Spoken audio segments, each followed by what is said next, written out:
A nurse warned the millionaire not to attend his party. 3 hours later, he discovered the scary truth. "Mr. Marquez, don't go to your party tonight. Please, you have to believe me." Nurse Valeria Castillo's urgent words hung in the air of the private hospital suite. The rhythmic beep of the heart monitor underscored the tension between her and Diego Marquez, the renowned tech millionaire. Tall windows overlooked the vibrant streets of Mexico City, where neon lights flickered against the twilight sky.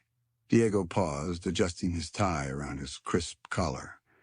He'd come for a final stress test, a precaution after a minor cardiac scare last month, but now he found himself confronted by a far more pressing concern.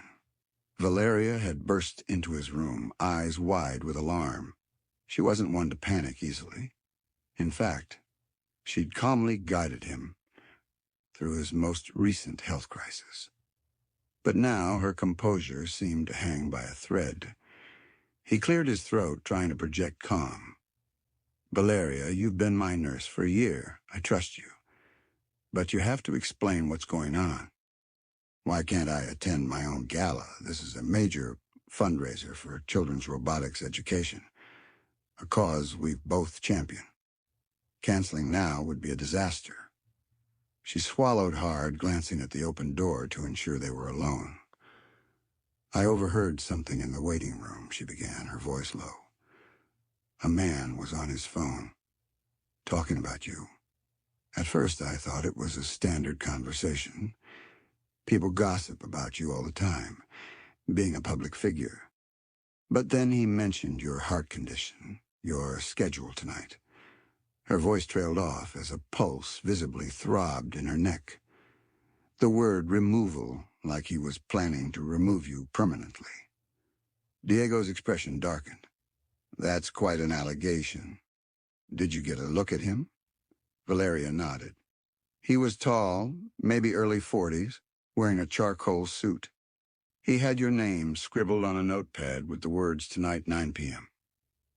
When I asked if he needed help, he pocketed the notepad and bolted. Security tried to follow, but he vanished into the parking lot. A cold knot formed in Diego's gut. Threats weren't new in his world. Rivals, disgruntled ex-employees, unscrupulous investors. Usually his security team dealt with them swiftly. But if someone had tracked him to his private hospital room, it meant they were bold, organized, or both. Valeria reached into her scrub pocket, producing a small slip of paper. He dropped this. "It's a partial copy of tonight's gala guest list. Your name is circled in red ink, with a question mark next to it." Diego studied the note, his heart pounding. "So you think he plans to show up at my event, or orchestrate something dangerous?" "Isn't it obvious?" she asked, her voice trembling. "He knows your schedule, your condition, your vulnerabilities. You've been in and out of the hospital. You're not at full strength." Diego bristled at the mention of his frailty. In truth, he was still under doctor's orders to avoid stress. "I can't just skip," he said, forcing steadiness into his tone. "Donors are flying in from all over the country. The children's robotics program depends on tonight's pledges." Valeria's eyes flashed with frustration. "That program means the world to me, too, but not if it costs you your life."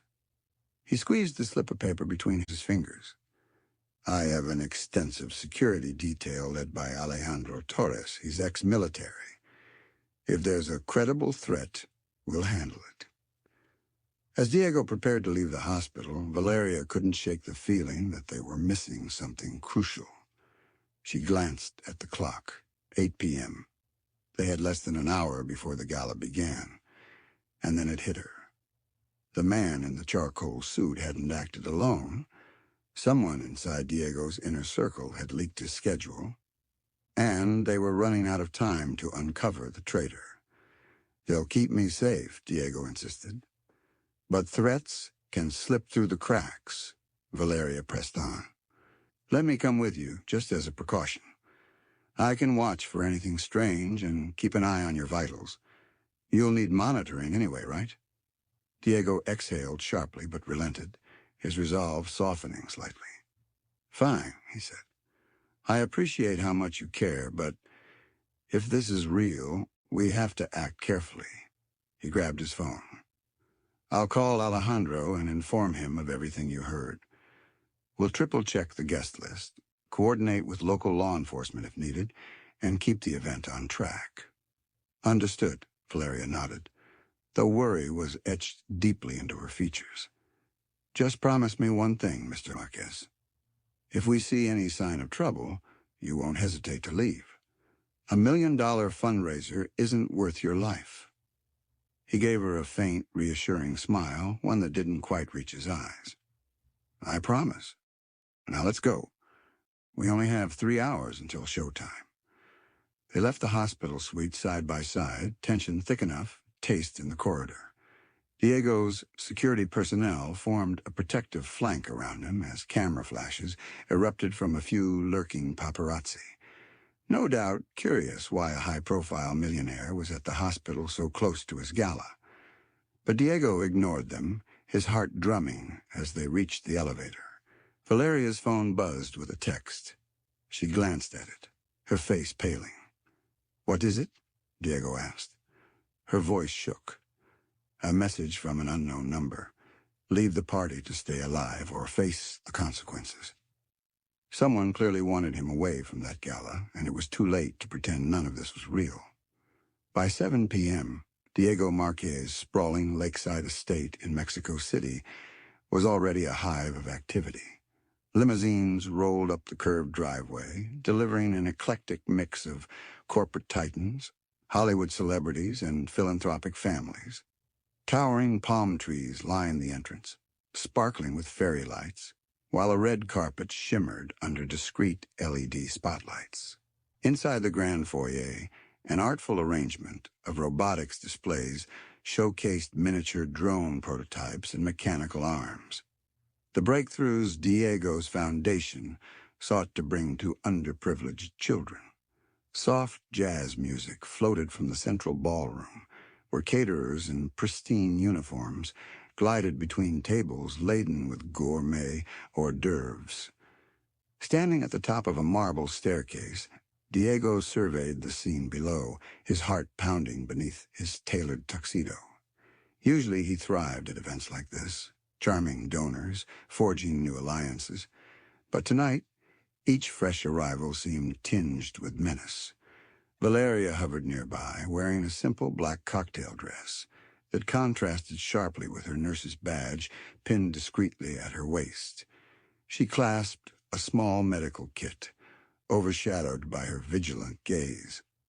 Alejandro Torres, head of security, stood to Diego's other side, a broad-shouldered man in his mid-50s with streaks of silver in his hair. His calm, methodical demeanor radiated competence. "We have guards posted at every entry and exit," Alejandro murmured. "All staff were vetted, but we're performing additional checks. Local police have a unit stationed outside the gates. If someone tries anything, they'll be neutralized quickly." Diego inclined his head, resisting the urge to fidget. "Good. I want everyone safe guests, staff, all of them." "Any suspicious characters yet?" Diego asked. Alejandro scanned the swirling crowd. "Nothing conclusive, just keep your distance from large gatherings. We set up a private lounge if you need a moment to regroup." Valeria frowned. "He needs more than that. If his heart rate spikes—" "I'll be careful, nurse," Diego interrupted, intending the remark to be light-hearted. But his voice carried undercurrents of tension. By 7:45 p.m., the party was in full swing. The music crescendoed, conversations flowed. In a normal scenario, Diego would have found the atmosphere exhilarating. Tonight, the boisterous laughter and clink of champagne glasses felt like an ominous drum roll. As Diego mingled with guests, forcing smiles and exchanging pleasantries, Valeria noticed something unsettling. A man in a charcoal suit lingering near the bar. He wasn't on the guest list. When their eyes met, he smirked and raised a glass in Diego's direction. Valeria's blood ran cold. This wasn't just a warning anymore. Whoever this man was, he had come to deliver on his threat.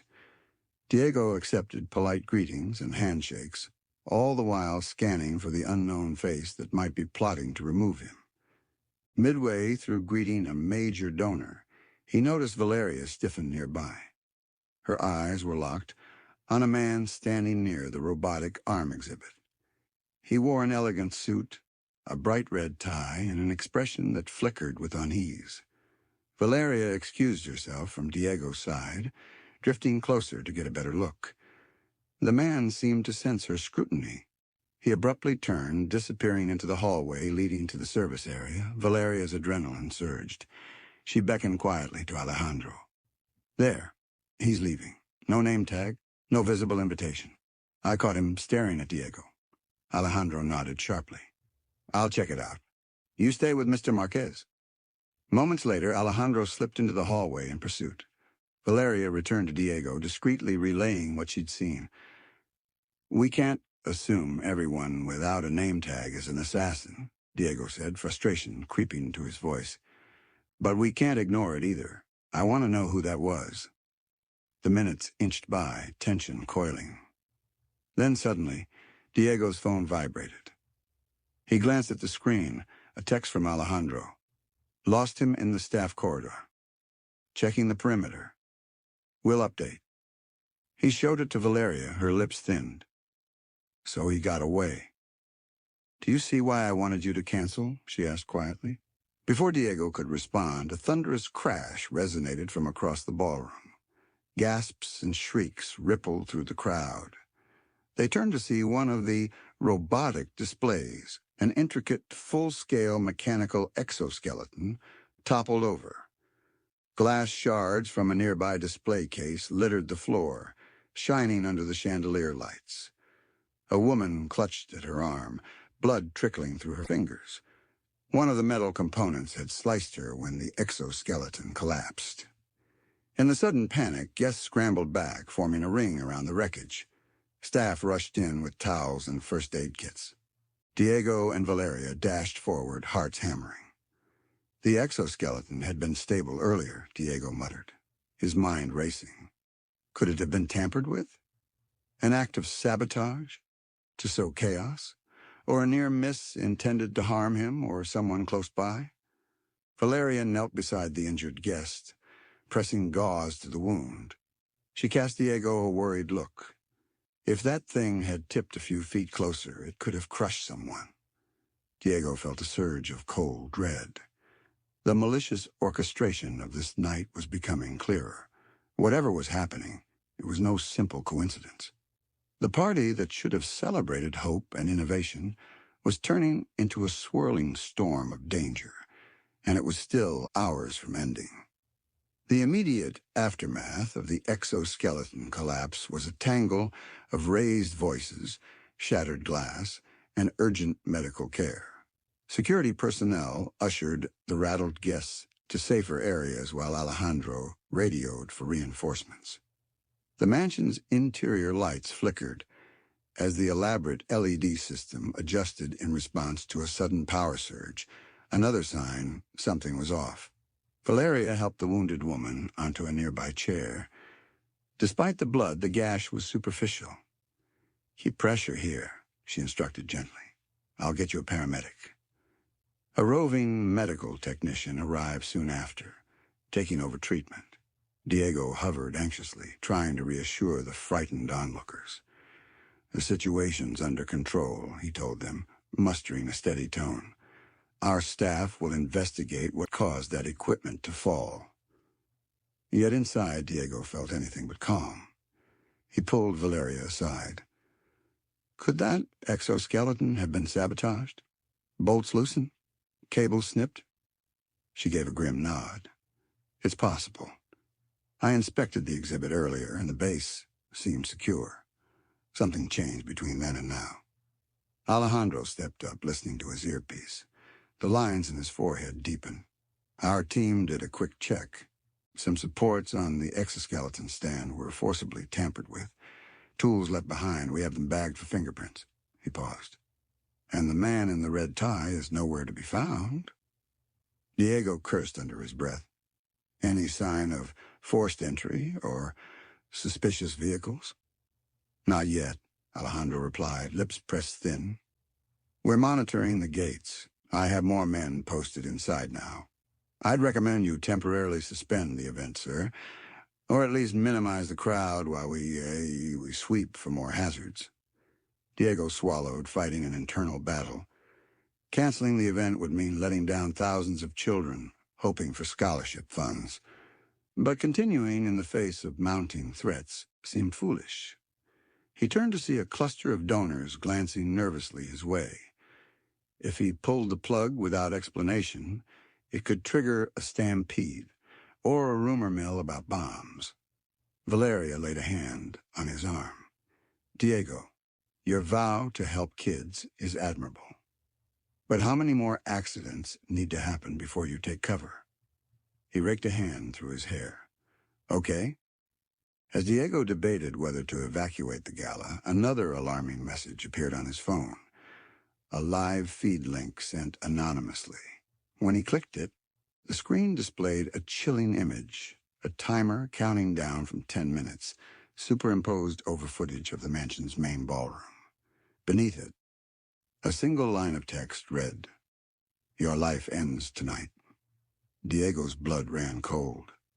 Whoever was behind this wasn't just targeting him, they were playing a deadly game, and time was running out. We'll scale back, Alejandro announced. We're moving the main fundraiser presentation to the East Wing Lounge, a smaller space, easier to secure. Let guests who want to leave go quietly, but don't force an immediate mass evacuation. Alejandro nodded. Understood. I'll coordinate. As he departed, Diego exhaled shakily. I have this awful feeling we're dancing on a razor's edge, Diego muttered. Valeria met his gaze. So do I. We can't let our guard down for a second. By 8:30 p.m., half the guests had trickled out, spooked by rumors of sabotage. The rest gathered in the East Wing Lounge, an elegant room with wood-paneled walls and plush seating. A single, smaller bar replaced the grand spread from the ballroom.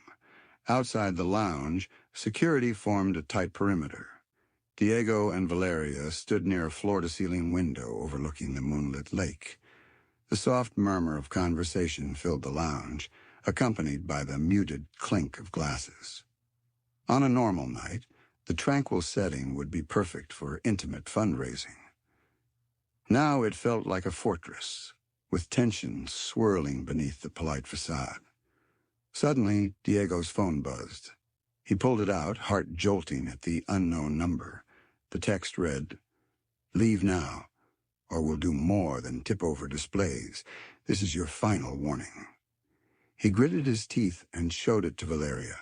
Her face paled. "They're taunting you. We need to alert Alejandro." Before they could seek him out, a server approached with a tray of refreshments. Diego waved him off politely, mind spinning. Then the overhead lights flickered again, a surge that made the lounge guests glance upward uneasily. "I'll check the circuit room." Alejandro's voice suddenly crackled through Diego's earpiece, as if reading his mind. "We're getting strange power fluctuations. Stay in the lounge." Diego touched the earpiece. "Roger that." But only a few minutes later, muffled shouts echoed from the corridor. Valeria and Diego exchanged alarmed glances. They rushed toward the lounge doors, ignoring the hush of concerned guests behind them. In the hallway, one of Alejandro's men lay sprawled on the floor, unconscious. A second guard crouched over him, checking vitals. Several yards beyond them, a door leading to the basement stairs was open, flickering light emanating from within. Diego's stomach flipped. If an assailant had gone downstairs where the main power lines ran, he could cause a catastrophic fire or explosion. "Stay back," Valeria warned. "We don't know what's down there." But Diego shook his head. "I won't let someone sabotage my home or endanger more lives." He grabbed a flashlight from the guard and, together with Valeria, cautiously descended the dimly lit staircase. The air smelled of old concrete and dust, a stark contrast to the polished floors above. Distant hums of machinery reverberated against the walls. Midway down, the basement corridor branched left and right. "Which way to the circuit panels?" Valeria whispered. Diego nodded to the right. The glow of an overhead bulb flickered ominously. They crept along, hearts pounding, rounding a corner to find Alejandro, kneeling near an open fuse box, investigating severed wires. He looked up, face lined with worry. "Someone cut the main cables. We're running on partial generator power, but if they do more damage..." A metallic clang echoed behind them.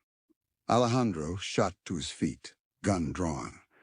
Diego raised the flashlight beam, revealing a figure in dark clothing hunched over a second fuse box. They turned, their face masked by a black hood, eyes glittering with malice. "Stop!" Alejandro barked. But the intruder yanked a lever on the panel. Sparks showered and the hallway light died. Everything went pitch black except for the flashlight's narrow cone. Then came a frantic scuffle. Alejandro lunged. The intruder twisted free. Valeria gasped as she felt a rush of air and footsteps darting away deeper into the labyrinth of the basement. The smell of burnt plastic and ozone filled the corridor. "After them!" Diego shouted, his voice echoing eerily into the darkness. Alejandro sprinted, flashlight bobbing ahead with Diego and Valeria close behind. But the intruder moved like a phantom, slipping behind pipes and crates. A side door slammed somewhere ahead, followed by heavy footsteps ascending another stairwell. By the time Alejandro reached the door, all that remained was an empty corridor. They were too late. And the basement crackled with half-dead wiring, a hazard that could ignite or fail completely at any moment. Tense and breathless, Diego turned to Alejandro. "Is the estate about to lose total power?" Alejandro frowned grimly. "Quite possibly. And if they've set any other device or trap, it might be triggered by a power surge. We need to regroup, secure the building, and warn everyone." With no guarantee they could contain the threat, Diego felt dread tighten his chest. The saboteurs had gotten closer, more brazen, and they weren't done yet. Events spiraled quickly after the near attack in the basement. Alejandro coordinated security via radio, urging all remaining guests to gather on the front lawn for a precautionary evacuation. The last thing anyone wanted was to be trapped in the mansion if the power failed, or if hidden explosives lurked in the walls. Soon the East Wing lounge emptied. Uneasy partygoers trickled outside. The mild evening air hummed with tension. Police cars and an ambulance arrived, red and blue lights bathing the estate's ornate facade. Alarm chatter rippled through the crowd, but for the moment order prevailed. No one was injured beyond minor scrapes, and no mass panic had broken out. Diego Marquez stood near the circular driveway fountain, flanked by Valeria and Alejandro.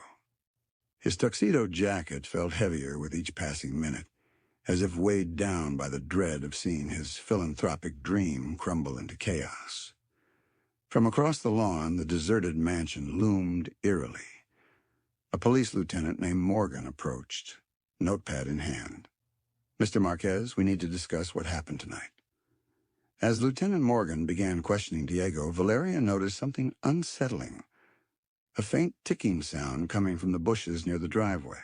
She froze, her medical instincts kicking in. Was it just her imagination, or was the danger far from over? Diego followed her gaze, his blood running cold. "What is it, Valeria?" She didn't answer immediately, her eyes locked on the source of the sound. Then, without warning, the ground trembled slightly.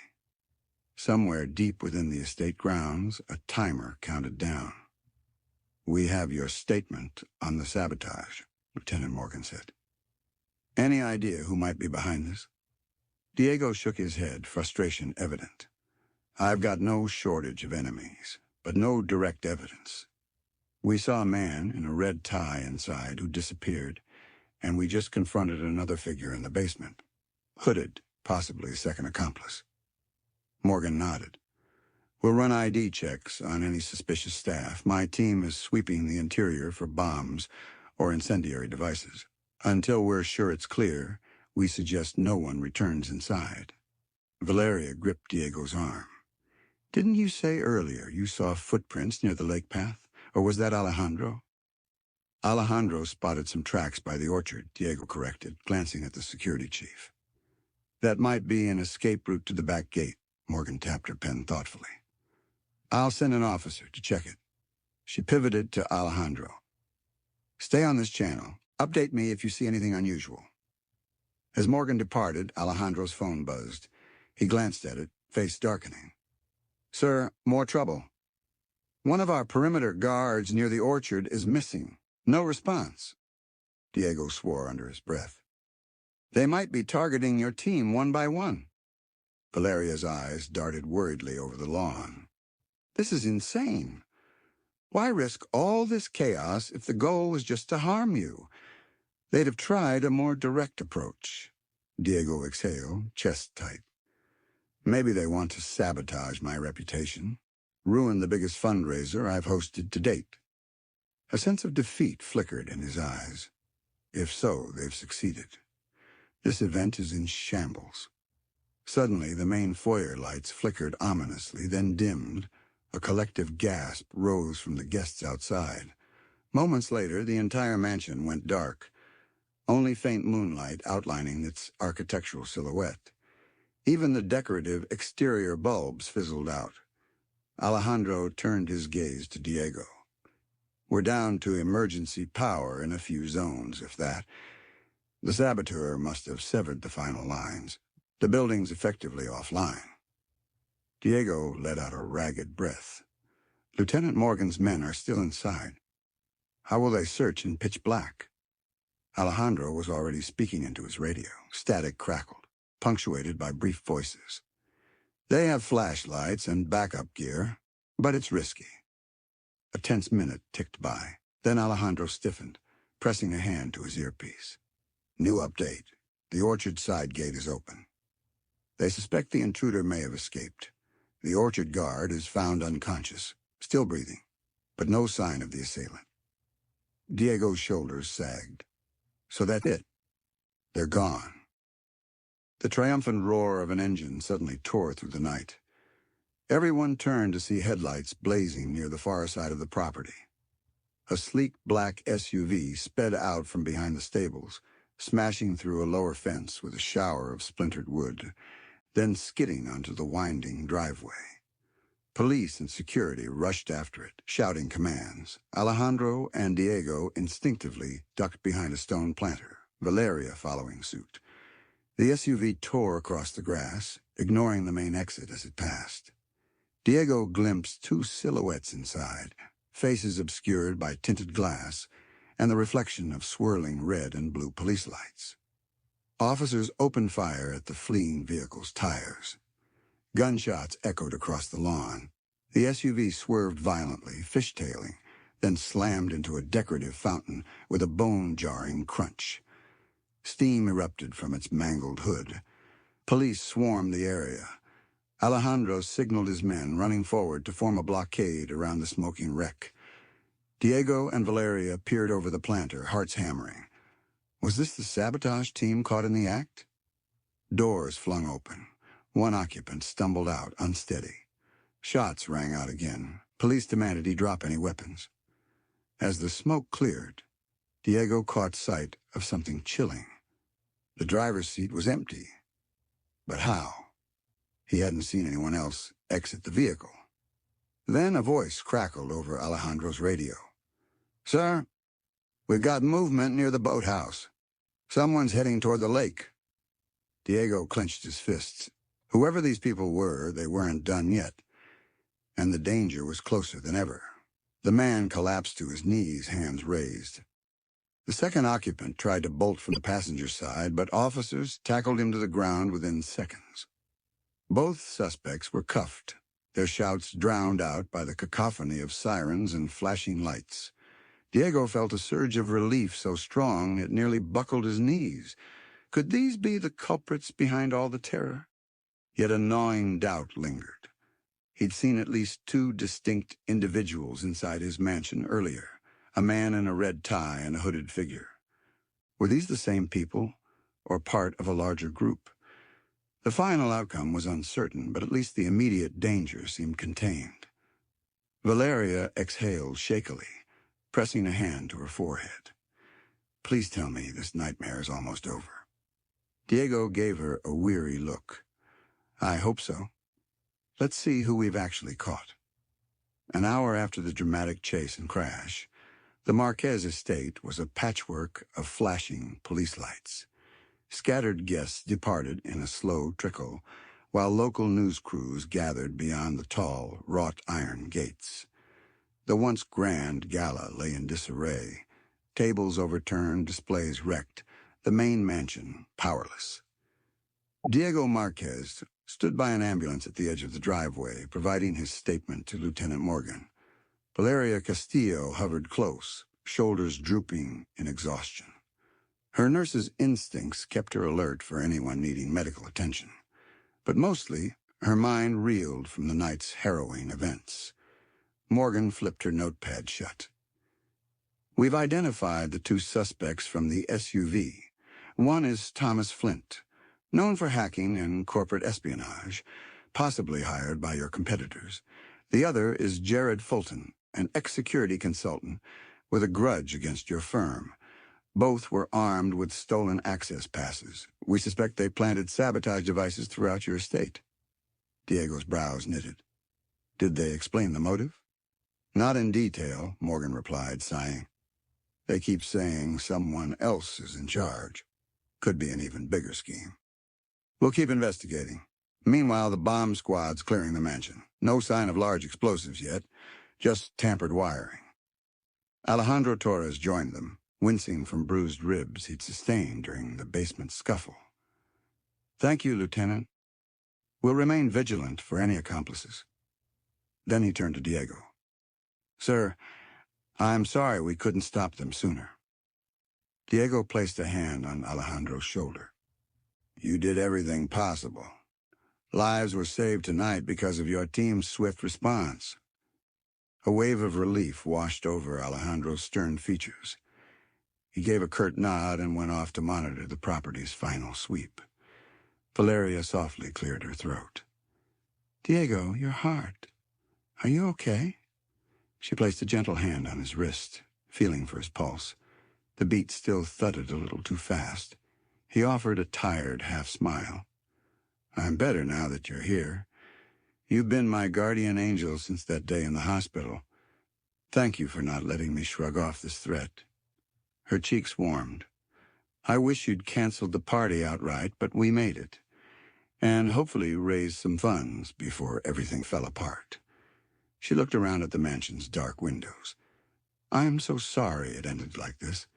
Diego exhaled. The fundraiser can be rescheduled, or I'll donate the remainder myself if needed. People's safety matters more. Then, searching her face, he added quietly, You saved me, Valeria, in more ways than one. The weight of the night settled between them, a swirl of fear, relief, and unspoken gratitude. Even as first responders loaded the crashed SUV onto a tow truck, and news cameras captured the final glimpses of the once glamorous gala, Diego felt an undercurrent of hope. He was still alive.